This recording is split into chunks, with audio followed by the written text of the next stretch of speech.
Bismillahirrahmanirrahim. Alhamdulillah. Nahmaduhu wa nasta'inuhu wa nastaghfiruhu wa nastaghfiruh. Wa na'udzu billahi min shururi anfusina wa min sayyiati a'malina. Man yahdihillahu fala mudilla lahu wa man yudlil fala hadiya lahu. Asyhadu an la ilaha illallah wahdahu la syarika lahu wa asyhadu anna Muhammadan 'abduhu wa rasuluh. Allahumma salli ala sayyidina Muhammad wa ala alihi wa ashabihi ajma'in. Qalu subhanaka la 'ilma lana illa ma 'allamtana innaka antal 'alimul hakim. La hawla wa la quwwata illa billahil 'aliyyil 'azim. Alhamdulillah. Alhamdulillah kita dengan iktikaf, mudah-mudahan kita mendapat pahala iktikaf sepanjang kita berada di masjid ini antara maghrib dan isya. InsyaAllah kita meneruskan pengertian ayat suci Al-Quran Al-Karim dalam surah Al-Imran ayat yang ke-59. A'udzu billahi minasyaitonir rajim. Bismillahirrahmanirrahim. Inna masala Isa 'inda Allah kamathali Adam khalaqahu min turabin thumma qala lahu kun fayakun. Al-haqqu min rabbika fala takun minal mumtarin. Faman hajjaka fi min ba'di ma ja'aka minal 'ilm faqul ta'alau nad'u abna'ana ونساءنا ونساءكم وأنفسنا وأنفسكم ثم نبتهل فنجعل لعنة الله على الكاذبين. إن هذا لهو القصص الحق وما من إله إلا الله وإن الله لهو العزيز الحكيم. فإن تولوا فإن الله عليم بالمفسدين. Ayat yang ke-9. Inna masala Isa 'inda Allah kamathali Adam khalaqahu min turabin thumma qala lahu kun fayakun. Yang bermaksud sesungguhnya penciptaan Isa di sisi Allah seperti penciptaan Adam. Allah menciptakan Adam dari tanah. Kemudian Allah berfirman kepadanya, jadilah seorang manusia, maka jadilah dia. Al-haqqu min rabbika fala takun minal mumtarin. Al-haq, apa yang telah kami ceritakan itulah yang benar. Min rabbika, datang dari Tuhanmu. Karena itu janganlah kamu termasuk di kalangan orang al-mumtarin, iaitu orang-orang yang ragu. Ayat yang ke-61, faman hajaka fihi min ba'di ma ja'aka minal 'ilm faqul ta'alau nad'u abna'ana wa abna'akum wa nisa'ana wa nisa'akum wa anfusana wa anfusakum thumma nabtahil fanaj'ala la'natallahi 'alal kadhibin.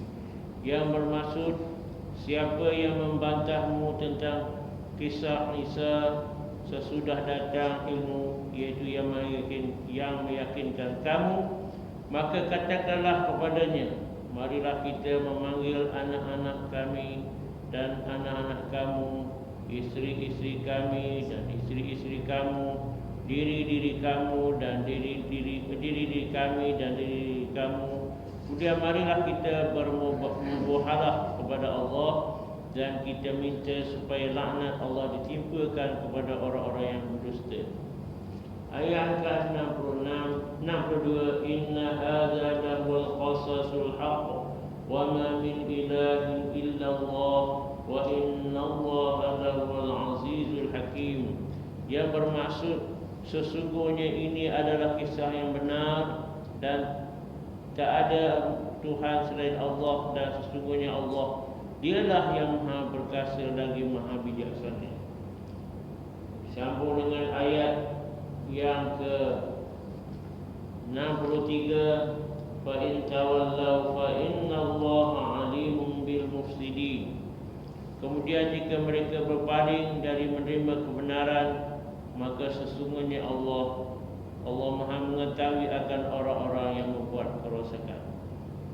Inilah pengertian ayat 59 hingga 63. Jadi kita pergi kepada ayat yang ke 59, ya.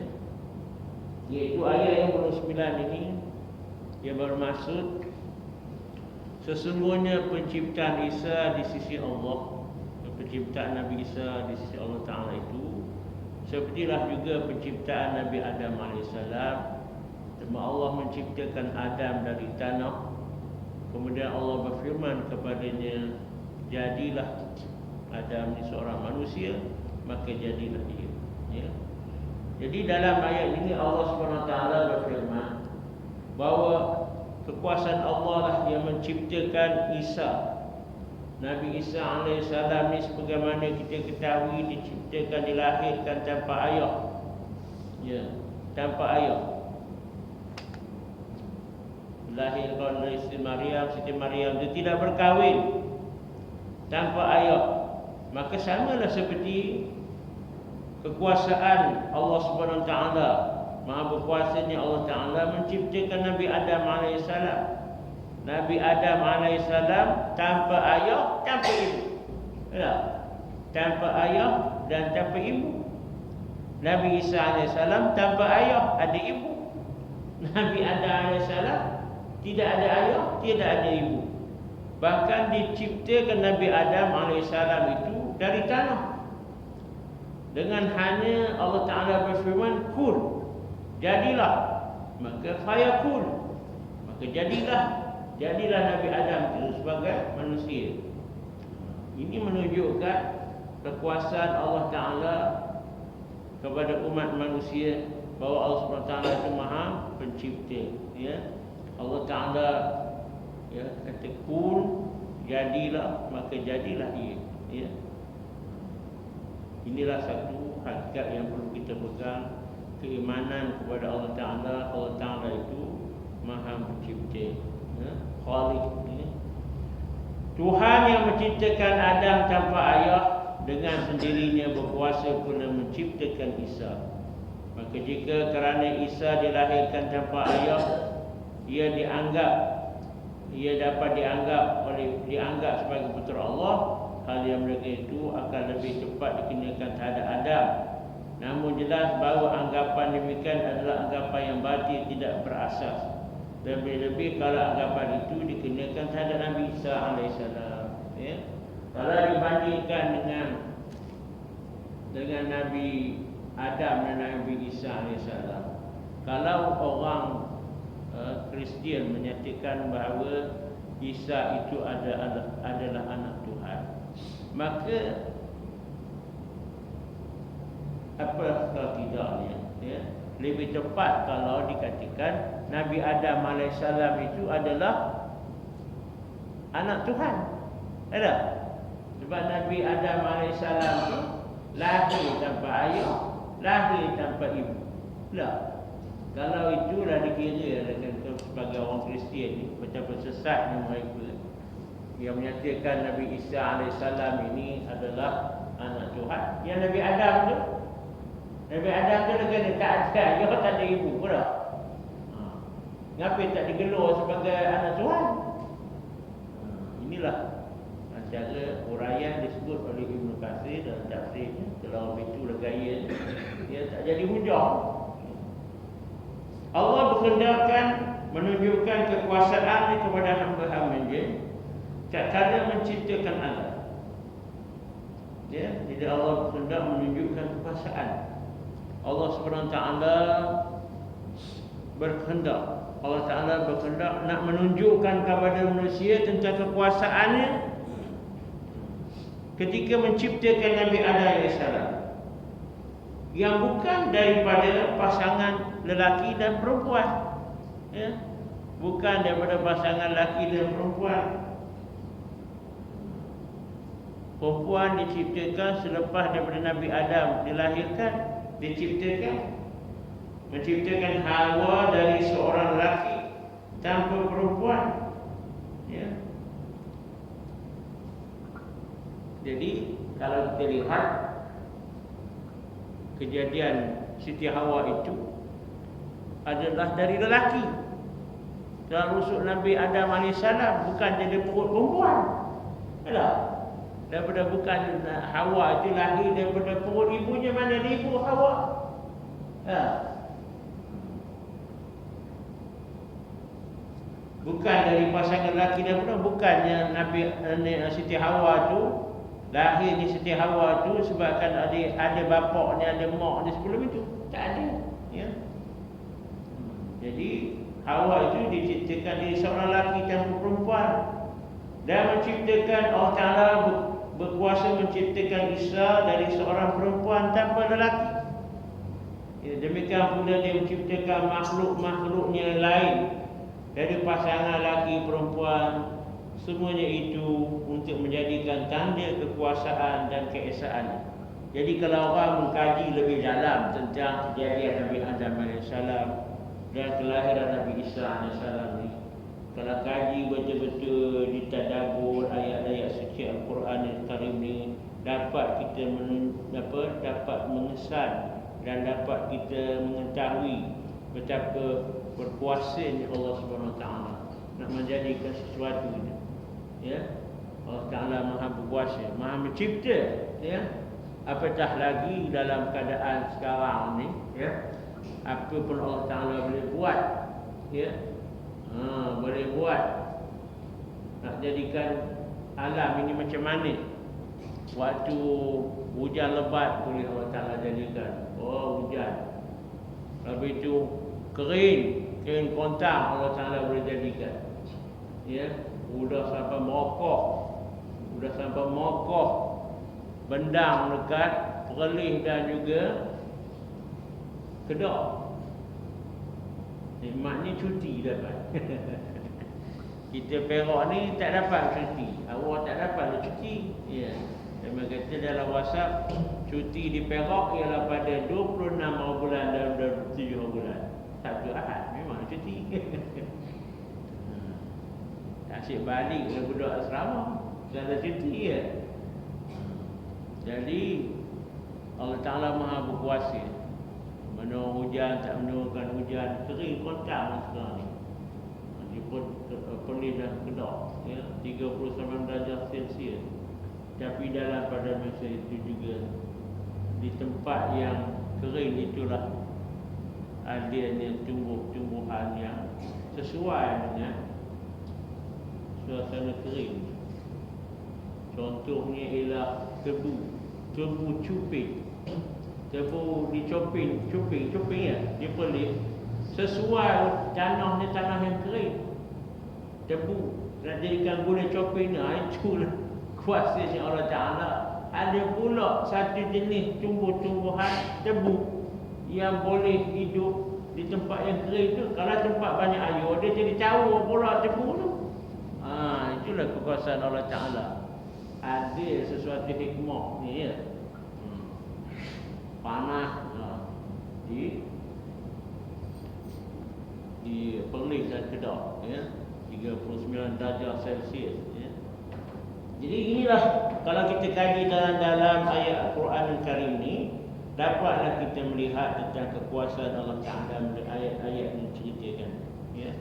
Kalau kita main baca aja tak nampak, ya. Kita sebanyak Al-Quran ni bukan sekadar untuk dibaca, tapi untuk dipaham maknanya dan juga dijadikan sebagai panduan kepada kita.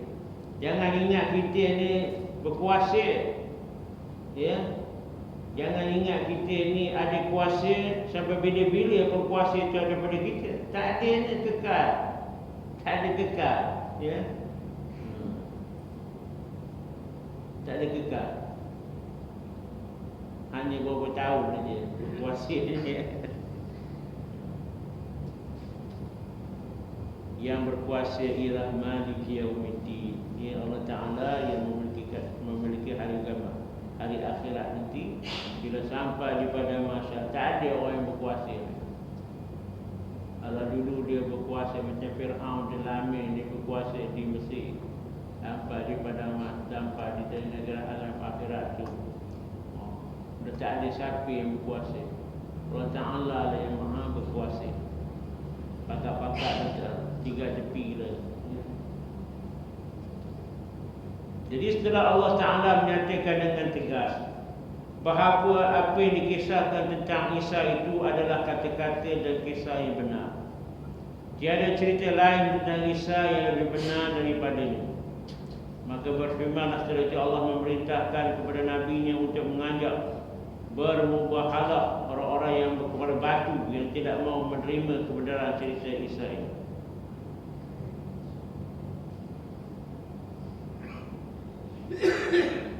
Jadi dalam hal ini Allah Subhanahu Wa Taala menceritakan ayat 59 tadi ialah tentang penciptaan Nabi Adam AS dan penciptaan Nabi Isa AS. Ya, itu adalah kisah yang benar yang datang dari Tuhanmu, maka janganlah kamu ragu-ragu. Ya.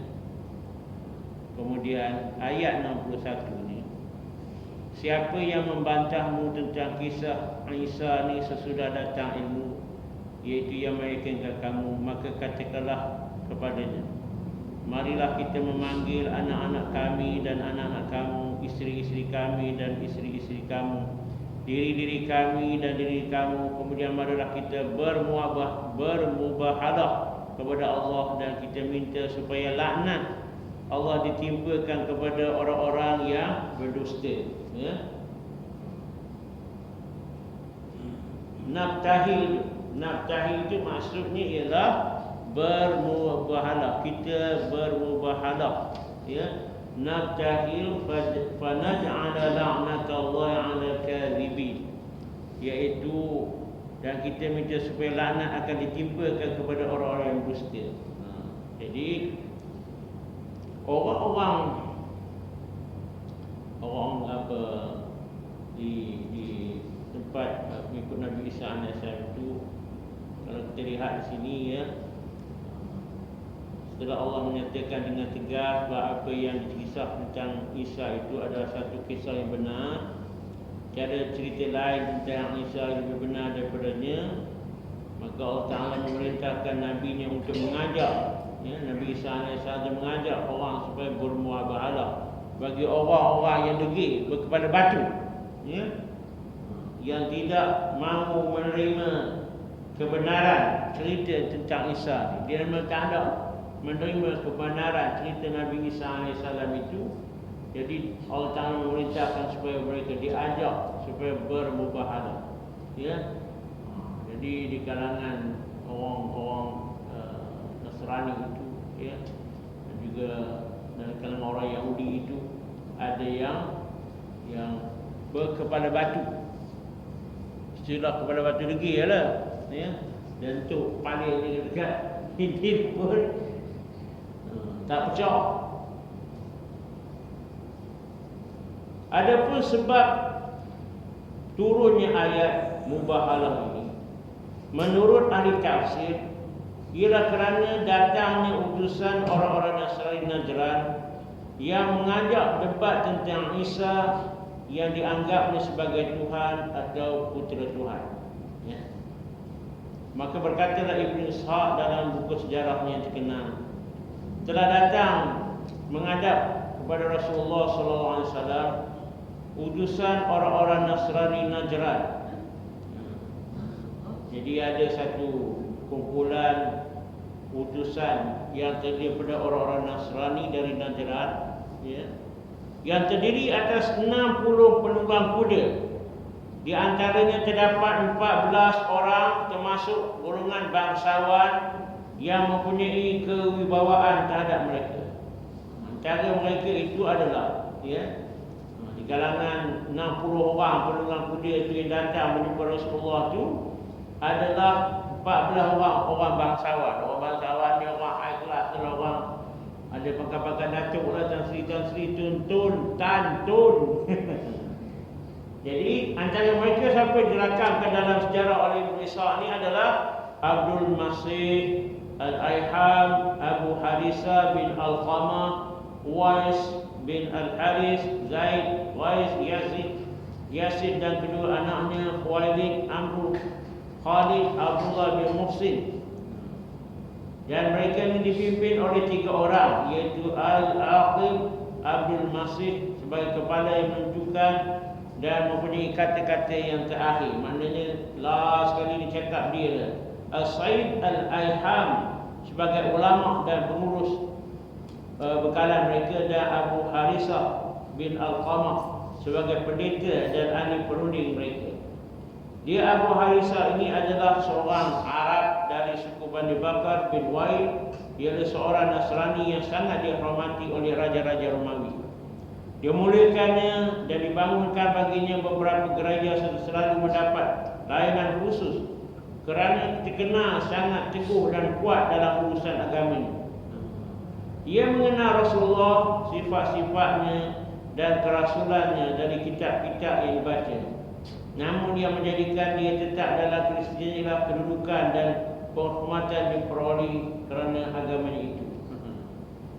Jadi kalau kita lihat dalam ini, ada seorang Nasrani, tapi dia ni adalah orang keturunan seorang Arab, namanya Abu Harisah, dan dialah menjadi juru runding, pendeta yang bertemu dengan Rasulullah SAW bersama dengan 60 orang penunggang kuda.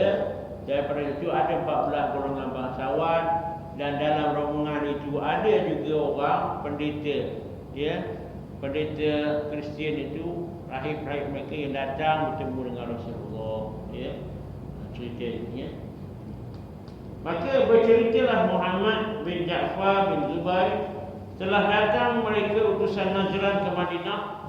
Dan ini daripada kisah Muhammad bin Ja'far bin Zubair bertemu dengan Rasulullah, memasuki masjid Rasulullah dikala baginda bersembahyang asar. Mereka mengenakan kain pakaian mewah dan bagus, sehingga berkata orang-orang melihat kata mereka, tidak pernah kami melihat utusan sehebat mereka. Jadi orang yang datang bertemu dengan Rasulullah itu, yang datang daripada orang Nasrani, mereka datang ini dalam keadaan pakaian yang hebat, sampai para sahabat dan orang yang berada di Madinah pada masa itu, bila nengok dia tak pernah teman jumpa, tak pernah teman jumpa orang sahabat pakaian orang ini. Itu rupanya kalau ada macam orang botil lah, tak pernah teman jumpa, tak pernah tengok orang ini. Kata kalau orang datang hebat, dia datang ke botil ni, pakai kut, pakai nektar, kemudian kereta pun menjalur betul hitam, pakai spek hitam. Turun daripada kereta, orang tengah mengang, tak pernah teman jumpa orang ini. Itu menunjukkan Yaman ni daripada pengaruh Romawi, Rom. Yaman ni pengaruh Romawi, maknanya pakaiannya hebat-hebat mereka. Jadi mereka dibiarkan melakukan sembahyang menurut agama mereka dengan menghadap ke arah timur. Jadi orang Nasrani ni, orang ni bila sembahyang menghadap ke timur, ke arah timur. Kita menghadap ke arah Masjid Haram, Mekah, Kemudian bercakap-cakap dan bertanya jawab ketiga pemimpin mereka, iaitu Abu Haris bin Al-Qamah, Abdul Masih dan Al-Ham dengan Rasulullah sallallahu alaihi wasallam. Jadi mereka berpendirian tentang agama sesuai dengan pendirian Raja Romawi, Raja Rom, ya. Sekalipun di antara mereka sendiri masih terdapat perbezaan dan perselisihan. Di kalangan mereka ini ada yang berbeza pahaman dan pendapat, tapi berpegang dengan pendirian yang dipegang oleh Raja Romawi. Mereka menegaskan kepercayaan mereka tentang Isa, bahawa ia adalah putera Allah dan satu dari 3 senyawa. Ya. Jadi inilah yang dipegang oleh pahaman mereka yang dibawa berjumpa dengan Rasulullah sallallahu alaihi wasallam. Sebagai dalil dan alasan akan kebenaran kepercayaan itu, mereka kemukakan bahawa Isa dapat menghidupkan orang mati. Dia pergi berjumpa dengan Rasulullah, kata nama adanya 3 Tuhan, ya. Tuhan sendiri, Allah, putera Allah, Isa, dan dia ada satu dari 3 senyawa itu. Jadi apa yang dia berkata, Isa ni ada putera Allah sebab dia apa? Dia dapat menghidupkan orang mati, dapat menyembuhkan orang yang sakit, buta dan sopah, dapat memberitahu tentang hal-hal yang gaib, dan membentuk dari tanah liat bentuk seekor burung, lalu menjadi burung hidup yang bernyanyi. Padahal Nabi Isa melakukan semua itu dengan seizin Allah yang telah memberinya sebagai mukjizat dan tanda kekuasaannya di atas hamba-hambanya.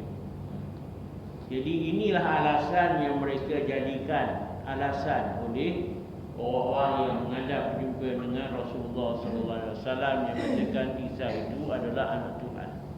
Sebab dia dapat menyembuhkan orang mati, menyembuhkan orang sakit. Inilah mukjizat yang diberikan oleh Allah Taala kepada Nabi Isa alaihissalam, ya. Bukan dia sendiri yang dikuasai, tidak, diberikan oleh Allah Taala dengan izin Allah Taala, mukjizat. Di akhir zaman ini nanti, di akhir zaman ni antara pendustaan yang dilakukan oleh Dajjal, ya, di akhir zaman ni akan muncul Dajjal sebelum turunnya Nabi Isa alaihissalam. Dajjal ni maksud ialah pendusta. Antara pendustaan Dajjal itu ialah dia mengabui mata orang ramai sehingga orang pun mengakui bahawa dia ni Tuhan. Apa dia pendustaan dia juga dapat menghidupkan orang mati dengan izin Allah Taala. Dajjal esok atau orang kagum menganggap dia Tuhan, ialah dia dapat menghidupkan orang mati dan juga dapat menyuburkan tanah yang kering kontrak. Ini Dajjal. Itu sebabnya antara tanda-tanda akhir zaman itu ialah keadaan yang kering, keadaan kemarau yang berlaku di dunia ini, kepanasan, ya. Dan dalam dunia sekarang ini sebut pemanasan global, pemanasan global. Tapi ke arah itulah dah lama ada orang menghadapi musim kering, hujan pun dah kurang, ya. Kemudian lepas itu ada pula muncul masa itu Dajjal. Berlakunya huru hara di dunia, ya, munculnya Dajjal. Dajjal ni dia menipu, melusta sehingga orang, oh dia ni Tuhan, dia macam dia Tuhan. Antara yang Allah Ta'ala izinkan dia tu nipu cara dia dapat hidup orang mati, dapat menyuburkan ke tanaman, kemudian dapat pula dia menggunakan khaganah dalam bumi ini, ya. Jadi bagi orang yang iman yang tipis, dia dalam kitab iman itu disebut, iaitu orang yang hanya mementingkan perutnya ni. Ini dia orang yang lepas tengkuk dia orang ini yang jadi terperangkap dengan Dajjal. Jadi antara amalan yang kita perlu lakukan dari sekarang ialah melazimi bacaan surah Al-Kahfi. Surah Al-Kahfi itu mana jemaat baca kurang-kurangnya 10 ayat ya. Minta supaya dapat kita selamat daripada fitnah Dajjal. Bukan saja kita, anak-anak kita ya. Kedatangan Dajjal ni kemudian akhirnya Dajjal itu sekali akan dibunuh oleh Nabi Isa AS. Akan dibunuh oleh Nabi Isa AS. Bila Dajjal ni dibunuh oleh dengan keadaan aman, lepas itu berlaku rangsur-rangsur berlakunya kiamat. Itu tanda besar lah tu. Tanda besar. Baik, kita balik kepada cerita tadi. Mereka yang datang berjumpa dengan Rasul kemukakan sebagai hujah bahawa Isa adalah putera Allah. Ialah bahawasanya beliau tidak berayah serta dapat bercakap-cakap selagi sejak dalam buaya. Sesuatu yang tidak pernah dilakukan oleh seorang pun dari jenis Bani Adam. Dan sebagai hujah bahawa Isa adalah satu daripada 3 Tuhan itu, mereka kemukakan bahawa Allah dalam firman-Nya tidak menggunakan kata aku, tapi selalu menggunakan kata-kata kita atau kami, yang bererti dia, Isa dan Maryam. Ini yang di orang-orang Nasrani Najran ni kata, kalau kita tengok dalam ayat-ayat yang turunkan misal tu, bukan dia kata aku, dia kata kami. Jadi bila sebut kami itu ada 3. Dia jadikan hujah percuma Rasulullah. 3 ada siapa? Tuhan, anak Tuhan dan Maryam.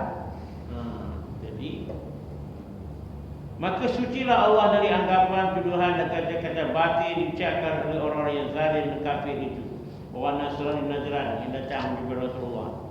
Maka tak kala Rasulullah mengajak kedua pemimpin mereka masuk Islam, berkatalah keduanya kepada beliau, kita sudah Islam sebelum kamu wahai Muhammad. Rasulullah SAW menjawab, berdustalah kamu berdua. Islam bertentangan dengan kepercayaan kamu bahawa Allah beranak, bertentanglah penyembahan kepada salib dan dengan memakan daging babi. Jadi dia kata bila diajak oleh Rasulullah kepada Islam, ya, dan dia kata apa, kami yang sudah masuk Islam sebelum kamu Nabi Muhammad, wahai Muhammad, kami yang sudah dulu masuk Islam daripada kamu, ya. Rasulullah, kamu semua sudah berbohong, berdusta, ya. Apa yang kamu pegang semua bertentangan dengan Islam, ya. Orang mengatakan Allah beranak, itu bertentangan dengan Islam. Kemudian menyembah salib, menyembah kepada salib. Salib ke? Kalau tengok orang Kristian tu, rumahnya tiap-tiap rumah ada salib dia. Bawa ni awak pergi nikahkan orang kat suap padi. Awak lalu ada tengok pintu dia bongkor penuh tangannya.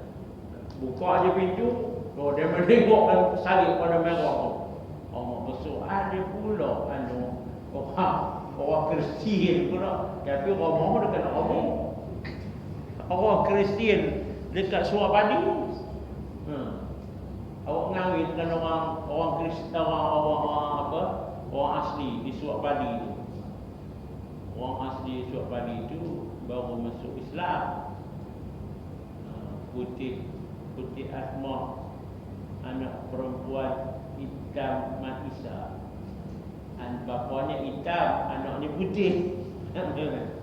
Kahwin dengan orang asalnya, maknya orang asli juga. Jadi orang kita ni bila pergi kampung orang asli ni, perangai dan memacam orang asli juga. Sama saja. Sama saja, asyik berunding dengan kami saja. Jadi udah orang Islam susah dia minum sama saja dengan kami ni.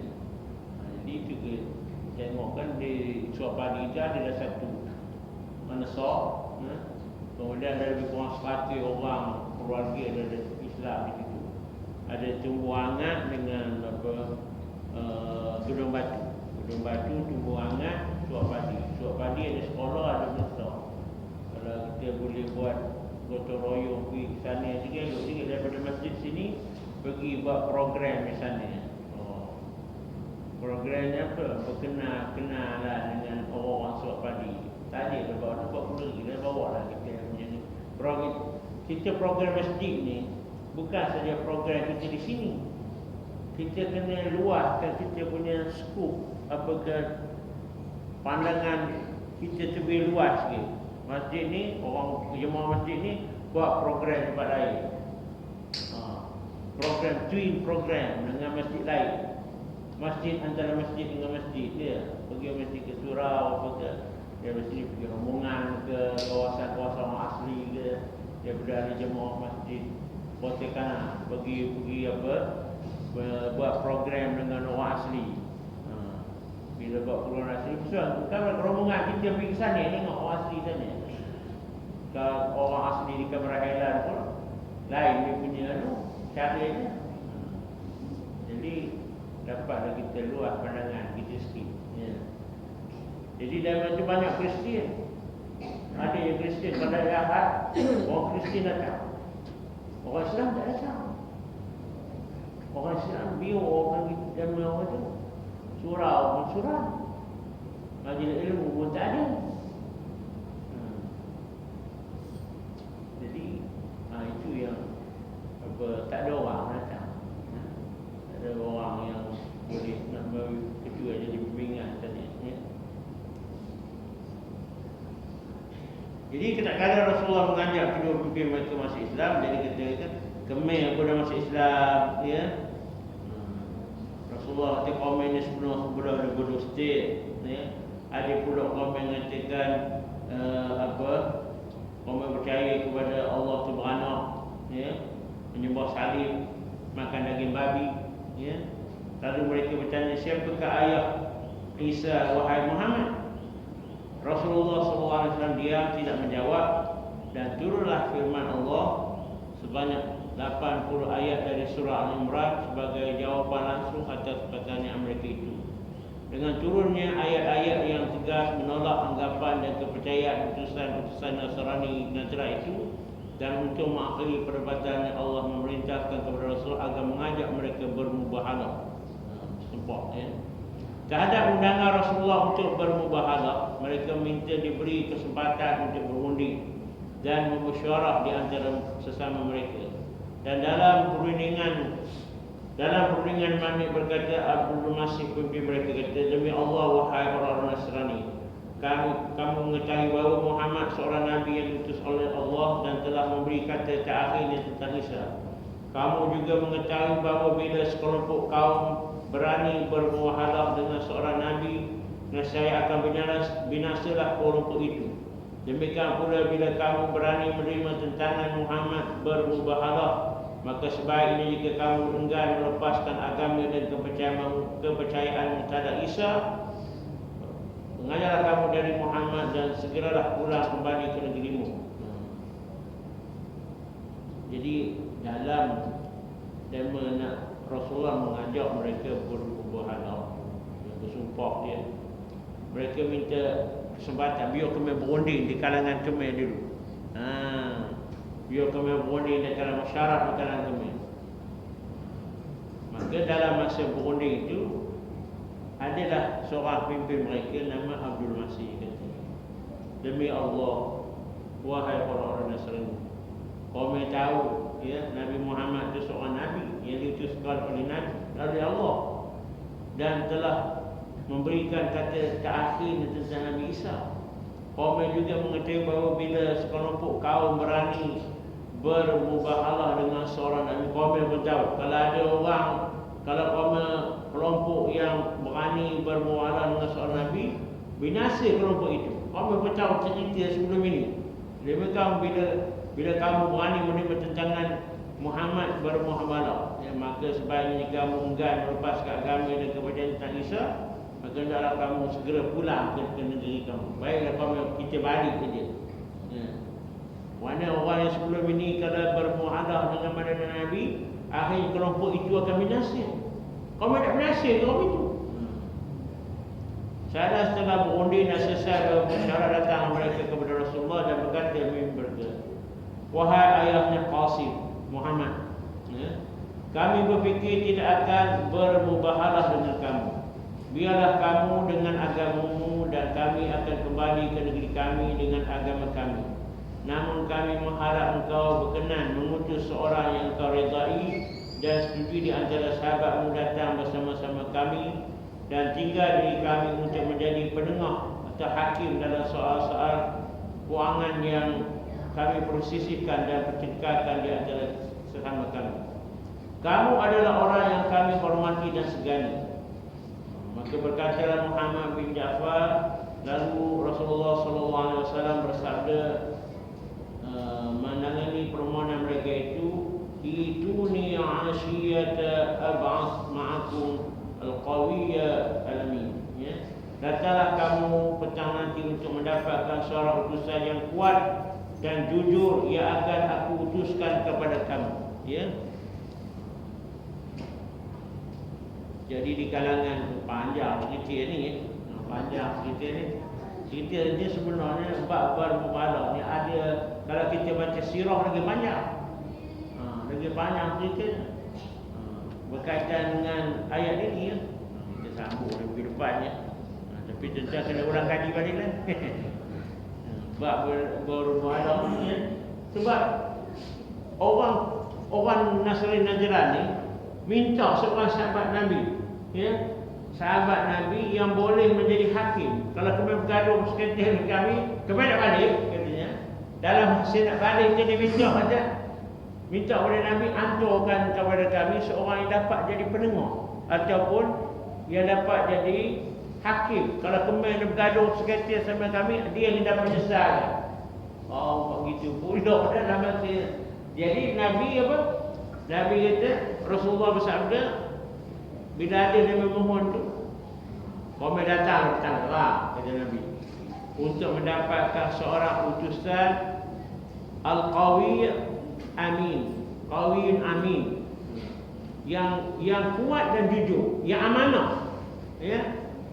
Jadi dalam ayat ini, dalam sabda Nabi ini, utusan yang dipilih oleh Rasulullah itu sifatnya ciri orang itu bukan saja kuat tapi amanah.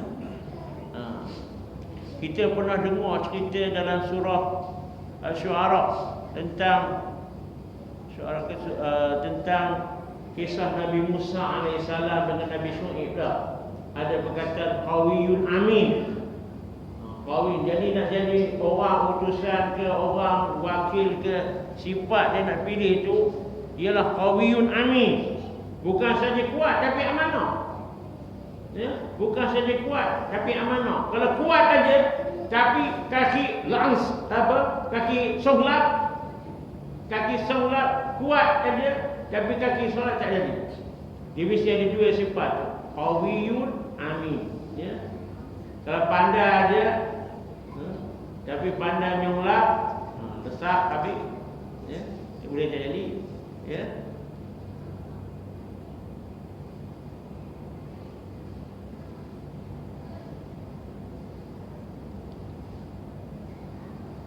Jadi kita sambunglah bagaimana utusan dipilih oleh Rasulullah SAW. Jadi bab ini bab yang penting nak menunjukkan bagaimana hujah-hujah yang digunakan oleh orang-orang Kristian itu begitu dangkal dan juga jauh dari penyeleweng daripada kebenaran. Dan ada pengajaran di sebalik itu. Banyak pengajaran yang boleh kita perolehi daripada ayat ini. Itu sebabnya Ibnu Katsir menceritakan panjang lebar berkenaan ayat ini. Dia cerita panjang lebar tentang ayat ini sebab ayat dalam ini banyak pengajaran-pengajaran yang boleh diperoleh.